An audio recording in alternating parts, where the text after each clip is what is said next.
انتظار میں کوئی لے کے آئے گا ہم اپنا ایکسرا کرائیں گے، کوئی لے کے آئے گا ہم چیک اپ کرائیں گے۔ او یار ہو سکتا کہ تو نے 4 بھگونے بریانی کے بنائے ہیں، 1 بھگونے کے پیسے اگر کسی کے چیک اپ میں لگ جاتے تو تیرے 2000 سے ہو سکتا ہے کسی کی جان بچ جاتی، کسی کی زندگی بہتر ہو جاتی۔ خدا را پیسوں کا صحیح استعمال کیا کرو، جائز جگہ ختم کیا کرو۔ اس قوم کا کیا کہنا ہے جو قوم آئی کھا کے گئی، منہ میں تیلی ڈالی، ناک تک بھر کے کھایا، پھر کھا کے کہہ دیا نمک تیز تھا۔ اس کے لیے بریانی تم نے بنائی ہے جس نے ناک تک بھر کے کہا سب کچھ ٹھیک تو تھا لیکن چاول تھوڑا موٹا لے کر کے آیا، کاش گوشت اس حصے کا ہوتا، سینے کی ہڈی نہیں ملی، فلاں جگہ کی روٹی نہیں ملی۔ اس کے لیے تم فضول کے خرچ کر رہے ہو جو کھا کے تیرے کھانے میں عیب نکالا کرتے ہیں۔ اور یار اگر ثواب ہی کمانا چاہتے تھے تو اس پیسے کو اٹھاتے کسی بیوہ کی بیٹی کی گود میں جا کے ڈال دیتے، اور یار اس پیسے سے بیوہ کی بیٹی کا گھر آباد ہو جاتا، خدا مرنے کے بعد تجھے جنت میں محل عطا فرما دے۔ سبحان اللہ سبحان اللہ، نعرہ تکبیر، نعرہ رسالت، علماء اہل سنت، جشن دستار بندی، نعرہ تکبیر، نعرہ رسالت۔ ہاں بھائی پیسے کا صحیح استعمال کریں گے انشاءاللہ۔ انشاءاللہ بولو تمہارے گاؤں میں کبڈی بڑی ڈٹ کے ہوتی ہے، ہوتی ہے کہ نہیں؟ ہم تماشوں میں سب سے آگے ہیں، ہمارے گاؤں کا نام ہے کہ اس گاؤں میں کبڈی بہت ڈٹ کے ہوتی ہے۔ واہ بھائی واہ، کیا ہی اچھا ہوتا تم اس ادارے کے کاندھے سے کاندھا لگا کے کھڑے ہو جاؤ۔ اور سنو خدا کی قسم صرف میں نہیں فرشتے سلام کریں گے جس دن کوئی یہ کہے گا کہ ہم اس گاؤں سے آ رہے ہیں جس گاؤں میں اللہ نے اس سال 10 حافظ قرآن عطا کیے ہیں۔ سبحان اللہ، فرشتے بھی سلام کرنے آئیں گے تمہیں۔ کوئی یوں ہی دولت نہیں ہے قرآن کی، بہت بڑی بات حضرت نے کہی کہ عام فرشتوں کو اجازت بھی نہیں ہے قرآن پڑھنے کی۔ یہ تیرا نصیب نہیں کہ تجھے قرآن پڑھنے کی اجازت دے دی گئی؟ ہر سینے کو خدا نے یہ توفیق بخش دی کہ محنت کرے سینے میں قرآن اتار لے۔ یہ تیرا نصیب نہیں ہے، یہ مقدر کی باتیں ہیں۔ یہ سب کچھ ہوتے ہوئے بھی ہم لا علم ہیں، قرآن سے دور ہیں۔ وہ یار ایک ہی کتاب ہمارے پاس ہے قرآن، اگر یہی نہیں پڑھی تو پھر دنیا میں آئے کیا کرنے تھے؟ کتا بلی پڑھنے آئے تھے؟ اور قرآن پڑھو، عمر کوئی بھی ہو قرآن کے قریب ہو جاؤ، دین کے قریب ہو جاؤ۔ بڑی بڑی قربانیاں لوگوں نے پیش کی ہیں قرآن کے لیے، ہمارا تو کچھ بھی نہیں لگا بھائی، کچھ بھی نہیں لگا۔ مسلمان کے گھر میں پیدا ہو گئے، امام صاحب نے کان میں اذان پڑھ دی، مبارک ہو حضور کا امتی بن کے پیدا ہو گیا ہے۔ تھوڑا سا ہوش سنبھالا، اماں نے ٹوپی اڑا دی، اور ہوش سنبھالا گوٹی کھانے سیکھ گئے۔ جس دن سے گوشت کھانا سیکھ گئے سمجھ لو اس دن سے پورے مسلمان ہو گئے، پورے مسلمان ہو گئے۔ ہڈی چبا لیتا بیٹا پکا مسلمان، یہ نہیں۔ سوکھی روٹی بھی کھانی پڑے تو کھاؤ لیکن بچوں کو قرآن سکھاؤ، بچوں کو دین سکھاؤ تاکہ بے بسی کی موت نہ مرو، سکون کی موت مرو، عزت کی موت مرو۔ جنازہ تمہارا ہو، نماز پڑھانے والا تمہارا بیٹا ہو، قبر تمہاری ہو۔ آج وہ فیشن چل گیا، 4 لا کے رکھ دیے کہ 3 دن تک تجھے لگاتار ابا کی قبر پہ قرآن پڑھنا ہے، چاہے ابا غریب کی زمین کھا کے آیا اور اس کی قبر پہ قرآن خوانی ہو رہی ہے۔ ٹھیکہ لیے بیٹھے 3 دن پڑھوا دو بخش ہی جاگا۔ بیٹے حلق میں ہاتھ ڈال کے نکال لیا جائے گا جو کھا کے گیا ہے۔ زمین چھوڑ 1 روپیہ بھی کھا گیا ہے تو جب تک اس کا حساب نہیں ہو سکتا جنت جا ہی نہیں سکتا۔ کسی کا حق نہ کھائیے، میں نے پہلے کہا تھا جائز کھائیے۔ بڑی بڑی قیمتیں لوگوں نے چکائی ہیں۔ حضرت مصعب بن عمیر تاریخ میں بہت بڑا نام ہے، چھوٹے سے تھے، 2 بھائی تھے اور یتیم تھے، باپ کا انتقال ہو گیا تھا، لیکن اتنی بڑی ماں کے بیٹے تھے نا کہ جس گلی سے گزر جاتے تھے اس گلی کو سونگ کے لوگ بتاتے تھے کہ یہاں سے مصعب بن عمیر گزر کے گیا۔ اتنی شان والی ماں کے بیٹے تھے، اتنے پیسے والے کے کہ وہاں خوشبو ہر کسی کا نصیب نہیں تھی، پیسے والوں کو خوشبو ملتی تھی اور یہ خوشبو لگاتے نہیں تھے، خوشبو میں نہایا کرتے تھے۔ اتنی دولت والی ماں کے بیٹے، لیکن ایک دن عشق حضور سے ہو گیا۔ جب حضور سے عشق ہوا نا تو بیٹھے ہوئے بات چل رہی تھی تو بھائی کے سامنے بات آ گئی تو اس نے کہا نہیں تو یہ نہ کر، ان سے پیار نہ کر۔ مصعب بن عمیر کہنے لگے کیا کروں، میں تو دل ہی انہیں دے بیٹھا۔ اچھا دونوں میں اس نے کہا سن اگر تو پیار کرے گا نا تو تیری جائیداد کا حصہ تجھے نہیں ملے گا، انہیں چھوڑ دے ورنہ میں تیرے حصے کی بھی خود لے لوں گا زمین۔ مصعب بن عمیر مسکرا کے بچپن میں کہنے لگے بھائی اگر یہ بات ہے تو کہنے لگے سن تو میرے نبی کا کلمہ پڑھ لے، اپنے حصے کی میں تجھے خود ہی دے دوں۔ سبحان اللہ سبحان اپنے حصے کی میں تجھے دے دوں گا. دونوں بھائیوں میں آپس میں تو میں چل رہی تھی. اتنے میں ماں آ گئی. مصعب بن عمیر چھوٹے تھے, سوچنے لگے ماں تو مجھ سے پیار کرتی ہے نا, پھر میری کہے گی ماں بات. تو باتیں ہونے لگی. ماں نے کہا بات کیا ہے؟ کہا ماں یہ بات ہے. ماں نے پھر پیار نہیں دیکھا. ماں کہنے لگی نہیں, اگر تو اس سے پیار کرے گا جو جادوگر ہے, اس کے بہکامے میں آئے گا, جو لوگوں کو جادو سے اپنا بنا رہا ہے, تو پھر جو بیٹا اس نے کہا وہی سچ ہے, تجھے کچھ نہیں ملے گا. کہنے لگا ماں پھر جا, دولت بھی میں نے چھوڑ دی. ماں نے کہا نہیں, پھر اب تو کپڑے بھی اتار دے. جب ماں نے کپڑے اتروائے, مصعب بن عمیر نے اپنی بہن کی طرف دیکھا. کہنے لگے بہن کوئی ٹاٹ ہو تو وہی لا کے دے دے جس سے میں سطر چھپا سکوں. اللہ اکبر, بہن بہن ہوتی ہے. اس نے وہ جس کے اندر سامان رکھا جاتا تھا باندھ کے, ایسا ٹاٹ لا کے دیا. حضرت مصعب بن عمیر نے وہ لپیٹا اور لپیٹ کے سیدھا رخ کیا, حضور کی خدمت میں گئے اور پوری زندگی پھر حضور کے ساتھ گزاری. اتنی بڑی شان والی ماں کا بیٹا, جانتے ہو اتنی دولت والی ماں کا بیٹا, جب آپ احد میں شہید ہوئے تھے تو اس وقت بھی آپ کے بدن پہ کئی بند لگے تھے کپڑوں میں, اور اس بے بس اس غربت کے عالم میں آپ نے وصال فرمایا. لیکن خدا کی قسم, حضور کی بارگاہ میں دولت نہیں دیکھی جاتی, دل دیکھا جاتا ہے, دل دیکھا جاتا ہے.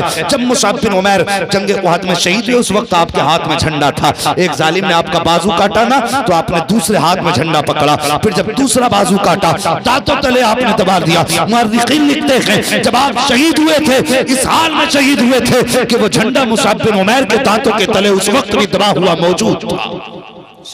یہ قربانیاں تھی. اور اللہ اکبر, پھر اسلام نے غربت کے دور میں بھی کبھی جھکنا نہیں سیکھا, اور اسلام کے لیے زمین تنگ نہیں ہوئی غربت کے دور میں بھی. آج دولت ہوتے ہوئے لوگ اسلام کو دبانے کی کوشش کر رہے ہیں. ہماری ذمہ داری ہے ہم آگے بڑھیں. اللہ نے دولت دی ہے نا, پھر اللہ سے تجارت کریں. ہاں, ہم ایک نعرہ شریف کا بڑا پیارا نعرہ ہے, آدھی روٹی کھائیں گے بچوں کو پڑھائیں گے. آدھی روٹی کھائیے بچوں کو پڑھائیے. میں ان باپوں سے گزارش کروں گا جو 10 سال کے بچوں سے مزدوریاں کروا کے 200 روپے کھا کے یہ سوچتے ہیں کہ ہم امیر ہو جائیں گے. نہ, ان کے مستقبل کو اتنا سستا نہ سمجھو. 200 روپے میں نہ بیچو, 200 روپے میں نہ بیچو.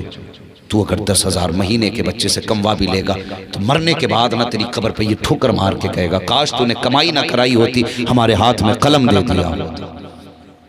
آپ لائق باپ بنیے. صرف اولاد کی ذمہ داری نہیں ابا کی جوتیاں اٹھائے, ابا کی بھی ذمہ داری ہے کہ اولاد کو کسی لائق بنائے. ہاں, ابا ایسی روایت سناتے جس میں ابا سر پہ ہی چڑھ جا, تو چڑھا دی ابا سر پہ, اب وہ گلا کاٹ رہا ہے, چھری لیے بیٹھا ابا بھی. او بھائی, او ابا, تجھ سے بھی حساب ہوگا, صرف بیٹے سے نہیں, تجھ سے بھی حساب ہوگا. تو نے کہاں بچوں کے ساتھ انصاف کیا. خدا را مہربانی کریں, آپ اپنی ذمہ داری نبھائیں, خود مزدوری کر لیں لیکن بچوں کو پڑھائیں. قومیں وہی کامیاب ہوتی ہیں جن کے ہاتھوں میں قلم ہوتا ہے. کبھی پتھروں سے کوئی کامیاب نہیں ہوا, ہاتھ میں بندوقیں اور لاٹھی لینے سے کامیاب نہیں ہوا. آج جو تم دیکھ رہے ہو نا دنیا میں ماحول, جو یہ لاٹھی بندوقیں لے کے کھڑے, ایک دن یہ خون کے آنسو روئیں گے اور انشاءاللہ ہماری قوم سب سے آگے نظر آئے گی. لیکن شرط ہے ہمیں پڑھنا ہوگا. جو پیسے تماشے کبڈی قوالیوں پہ لٹاتے ہو, وہ پیسے ہمیں تعلیم پہ لگانا. بولو انشاءاللہ.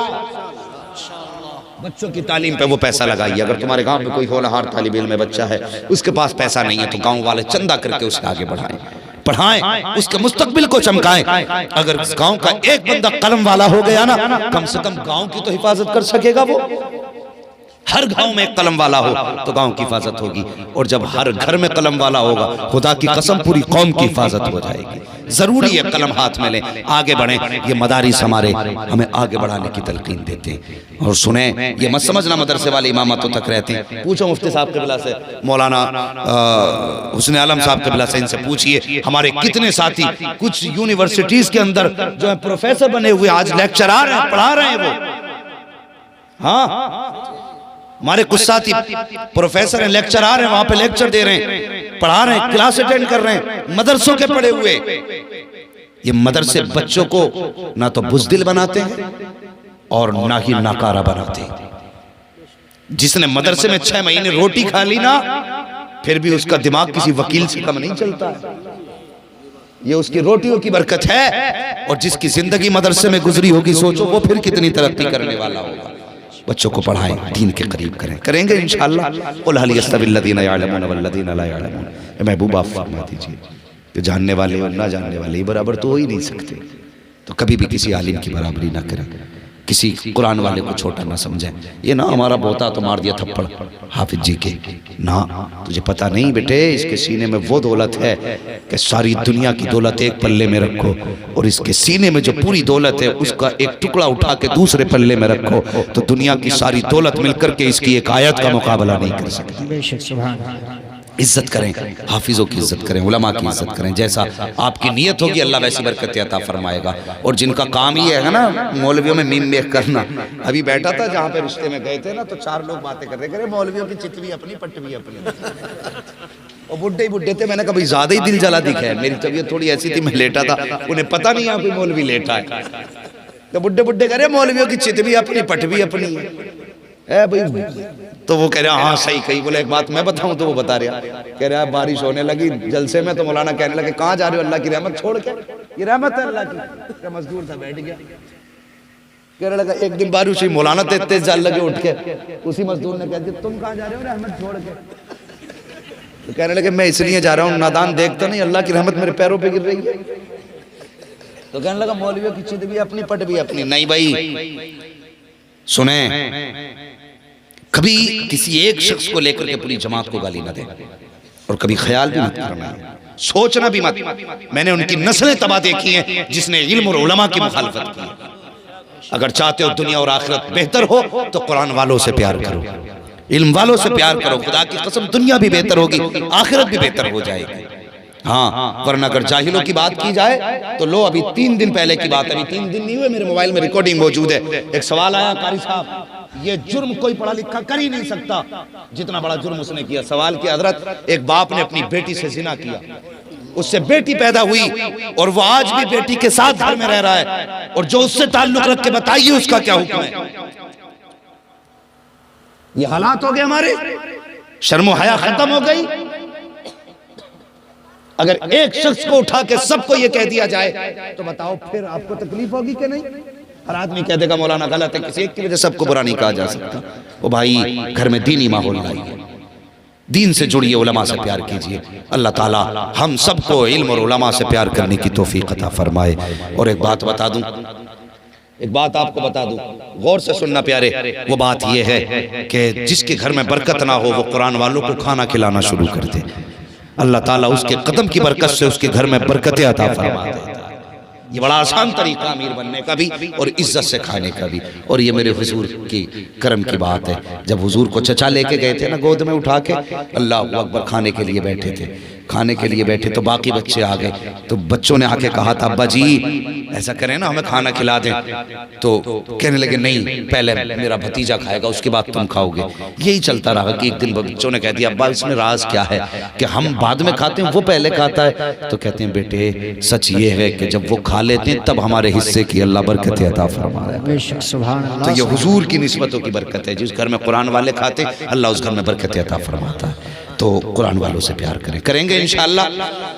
پوری دنیا مدرسے بند کرنے پہ لگی ہے، اور ایمانداری سے تم اپنا عشر دینا شروع کر دیں، دولت والے زکوٰۃ دینا شروع کر دیں. خدا کی قسم کسی کی خیرات کی ضرورت نہیں، پھر مدرسوں کو کسی کی خیرات کی ضرورت نہیں ہے. تمہارا جو تم پہ حق ہے وہ دینا شروع کر دو. دنیا حیرت سے دیکھے گی. ہم نے بند کرنے کی کوششیں بہت کی، ہر سال اس گاؤں میں 5 حافظ قرآن تیار کریں گے تعاون مدارس کا انشاءاللہ. ہاں کام کرنے والوں، مزدوری کرنے والوں، اپنی کمائی میں سے مہینے میں 8 دن میں کچھ حصہ مقرر کر لو. ہمیں 8 دن میں 100 روپے رسول اللہ کے گھر میں دینے. پھر دیکھو اللہ کتنی برکتیں دے گا. نصیب اچھے ہوں گے، نسلیں اچھی ہوں گی. بس جو ہوئے غلط ان کو معاف فرمائے رب کائنات. زندگی نے دیا ساتھ، پھر ہوگی ملاقات. چمن رہا پھول کھلیں گے، زندگی رہی پھر ملیں گے. مسافر ہیں ہم بھی، مسافر ہو تم بھی، کسی موڑ پر پھر ملاقات ہوگی. سارے لوگ کلمہ شریف پڑھ لیجئے، لا الہ.